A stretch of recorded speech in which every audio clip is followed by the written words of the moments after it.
Hi friends, welcome to my channel DGS blogs. అందరూ ఎలా ఉన్నారు? నేనైతే బాగున్నాను. మీరు కూడా బాగుండాలి అని కోరుకుంటూ మరొక వీడియోతో మీ ముందుకైతే వచ్చేసాను. వీడియో ఎక్కడ స్కిప్ చేయకుండా ఎండ్ వరకు చూడండి ఫ్రెండ్స్.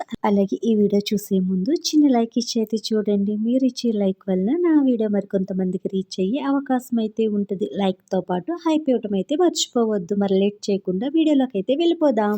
ఈ వీడియో వచ్చేసి సుబ్రహ్మణ్యేశ్వర స్వామి వారి షష్ఠికి 2 days ముందండి అమ్మ వాళ్ళ ఇంటి దగ్గర షూట్ చేసిన వీడియో మాట. మా ఇంటి పక్క అమ్మమ్మ వాళ్ళు శివదేవుని పూజ అయితే చేసుకుంటున్నారండి. నేనైతే శివదేవుని పూజ ఎప్పుడు చేసుకోలేదండి. సో వాళ్ళు ఎలా చేసుకుంటున్నారో చూద్దామని వాళ్ళ ఇంటికి వెళ్ళాను. ఈలోపు నాకు వాళ్ళ గార్డెన్లో చిన్న చిన్న రోజెస్ లాంటి ఫ్లవర్స్ కనిపించాయి. అవి చూడడానికి అచ్చం రోజెస్ లాగే ఉన్నాయి. ఇక్కడ మీరు చూసినట్లయితే ఆ చెట్ల పేర్లేంటో నాకు తెలియదు, కానీ అచ్చం చూడడానికి రోజెస్ లా కనిపిస్తున్నాయి. ఫస్ట్ తులసికోట దగ్గర ఈ మట్టి బిందుల్లో ఫ్లవర్స్ చూసి రోజెస్ అనుకున్నానండి. తర్వాత మొక్కలవి చూస్తే తెలిసింది అవి రోజెస్ కాదు, అవి ఒక రకమైన ఫ్లవర్స్ అని. అవి చూడడానికి చాలా బాగున్నాయి కదా. అచ్చం చిట్టి గులాబీలు చూసినట్టుగా అనిపించిందండి. ఇవి ఈ సీజన్లోనే ఎక్కువ పూస్తాయి అనుకుంటాను. లాస్ట్ టైం నేను అమ్మమ్మ వాళ్ళ ఇంటికి వచ్చినప్పుడు అయితే ఆ ఫ్లవర్స్ లేవు మొక్కలకి. ఇప్పుడు ఎక్కువగా పూస్తున్నాయండి. అమ్మమ్మ అయితే శివదేవుని పూజ చేసుకుంటున్నారు. పూజ చూసిన తర్వాత చాలా సింపుల్గా అనిపించింది నాకు. ఇప్పటి వరకు కూడా నేను కార్తీక మాసంలో ఎప్పుడూ కూడా శివదేవుని పూజ అయితే చేసుకోలేదు. ఎలా చేస్తారా అన్నది కూడా ఎప్పుడూ చూడలేదండి. అంటే యూట్యూబ్లో చాలా వీడియోస్ పోస్ట్ చేస్తారు, ఒక్కొక్కరు ఒక్కొక్క విధంగా చేస్తారు. కానీ నాకు ఒకటే అర్థం అవ్వదండి. కొద్దిమంది అయితే కొబ్బరికాయ ఫస్ట్ కొట్టేసి దాన్ని ముక్కల కింద కట్ చేసి పంచదార కలిపి స్వామివారికి నైవేద్యం పెట్టాలని, కొద్దిమంది పూజలో కొట్టిన తర్వాత నార్మల్ కొబ్బరి చెక్కల్ని నైవేద్యం కింద చూపించి మనం పంచేటప్పుడు ముక్కలు కట్ చేసి పంచదార కలిపి పంచాలని, అలా 2 విధాలుగా చెప్తున్నారండి. ఏది ఎలా చేయాలన్నది నాకు అంత క్లారిటీగా లేదు. ఇంకా యూట్యూబ్ వీడియోస్ అంటారని అంతగా పట్టించుకోను. ఎవరికి నచ్చినట్టుగా ఎవరికి తోచినట్టుగా వాళ్ళు చేస్తూ ఉంటారు. పూర్వం నుంచి చేసేవాళ్ళు ఏ విధంగా చేస్తారో ఏ పూజ అయినా సరే ఫస్ట్ వాళ్ళని అడిగే తెలుసుకుంటాను. సో అమ్మమ్మ అయితే 40 సంవత్సరాల పైనుంచి ఈ శివదేవుడి పూజ, రామదేవుడి పూజ కూడా చేస్తున్నారటండి. సో మీరు ఇక్కడ శివుడి ఫోటో చూసినట్లయితే తెలుస్తుంది. స్టార్టింగ్లో అమ్మమ్మ ఈ ఫోటోకే శివదేవుడికి పూజ అయితే చేయడం స్టార్ట్ చేసిందంట. అప్పటి నుంచి ఇప్పటి వరకు కూడా అదే ఫోటోకి పూజ అయితే చేస్తున్నారు అమ్మమ్మ స్టార్టింగ్లో చేసినప్పుడు శివదేవుని పూజా బుక్ కూడా లేదంటండి. ఇంటి పక్క వాళ్ళని అడిగి తెచ్చుకుని కథ చదువుకి ఇచ్చేదంట. సో అవన్నీ అయితే చెప్పింది ఆ పూజ చేసుకుంటూని. పూజ విధి విధానాలు కూడా నాకు అన్నీ కూడా వివరించిందండి. సో చూసారు కదా అమ్మమ్మ చేసుకున్న శివదేవుడి పూజ అంతా అయిన తర్వాత ప్రసాదం అయితే పంచారు. కొబ్బరికాయ ముక్కలు కట్ చేసి వాటిలో పంచదార వేసి అయితే పంచుతారంటండి. సో ఈ విధంగా శివదేవుడి పూజ అయితే చేసుకున్నారు అమ్మమ్మ పూజ స్టార్ట్ చేసినప్పటి నుంచి ఇప్పటి వరకు కూడా కార్తీక మాసంలోనే కాదంటండి, తన మనసుకి ఎప్పుడు చెయ్యాలనిపిస్తే అప్పుడు నార్మల్ డేస్లో కూడా సోమవారం ఈ పూజ చేసేస్తుందంట. అలాగే శివదేవుడి పూజతో పాటుగా రామదేవుడి పూజ కూడా తనకు చేయాలనిపించినప్పుడు ఆ మాసం ఈ మాసం అని ఏం కాదంటండి, ఎప్పుడు అనిపిస్తే అప్పుడు చేసుకుంటూ ఉంటారంట. అంటే ఫస్ట్ మొదలు పెట్టే వాళ్ళు కార్తీక మాసంలోనే మొదలు పెట్టాలంటండి. తర్వాత మన ఇష్టం ఎప్పుడైనా చేసుకోవచ్చు అని అయితే చెప్పారు అమ్మమ్మ. ఇక్కడైతే బెడ్షీట్లు అమ్మకానికి వచ్చాయండి. సో మేము వద్దన్నా కూడా అతను ఆ బెడ్షీట్లను అయితే ఓపెన్ చేసి చూపిస్తున్నాడు. తీసుకోండి మేడం, తీసుకోండి, 1000 రూపీస్కే మంచి క్వాలిటీ అనేసి. సో అవి బయట 350కి కూడా ఇస్తున్నారని చెప్తే అతను 500కి అయితే ఇస్తా అన్నాడు. మాకు వద్దని చెప్తే వెళ్ళిపోయాడండి. ఈలోపు సుబ్రహ్మణ్యేశ్వర స్వామి వారి కావిడి మహోత్సవం అయితే వస్తుంది.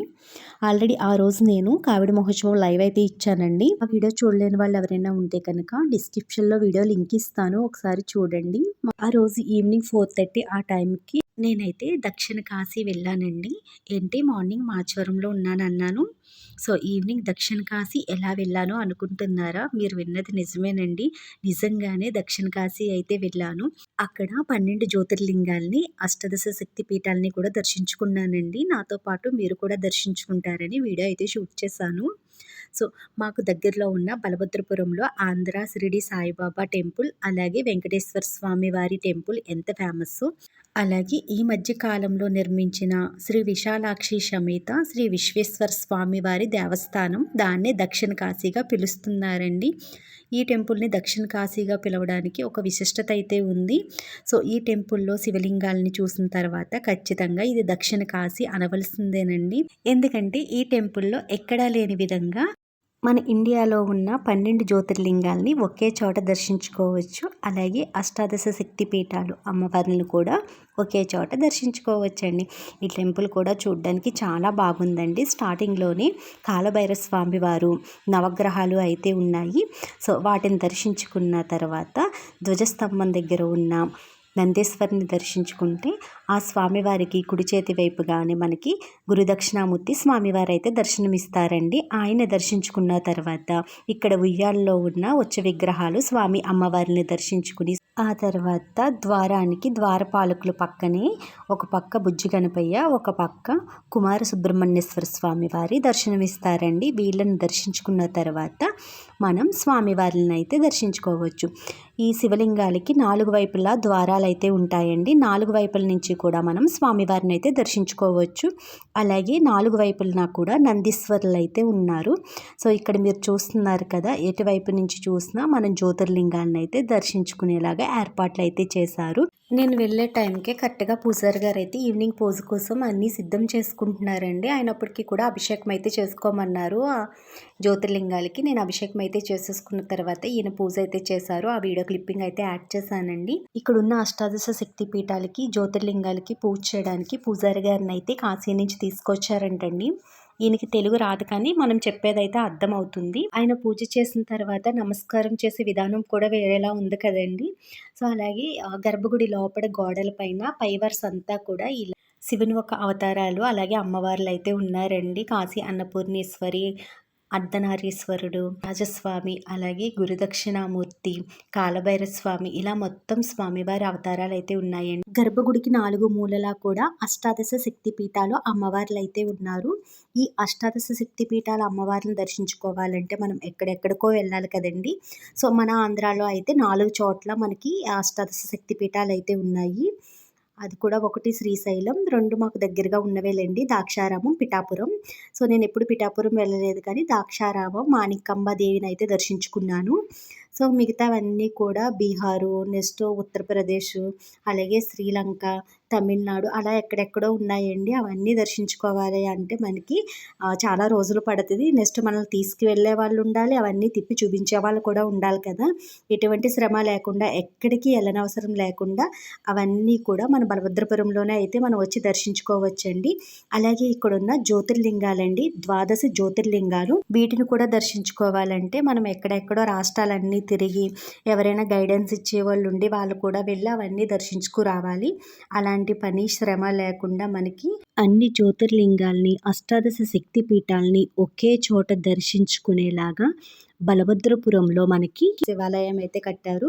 సో, అలాగే మనకు దగ్గరలో ఉంది శ్రీశైలంలో ఒక జ్యోతిర్లింగం అయితే ఉందండి ఆంధ్రప్రదేశ్లో. మిగతావన్నీ కూడా మధ్యప్రదేశ్, గుజరాత్, ఉత్తరాఖండ, మహారాష్ట్ర, వారణాసి, ఇలా అనేక చోట్లకైతే వెళ్ళాలి. మనకి ఆ భాషలు కూడా వచ్చి ఉండాలి కదా.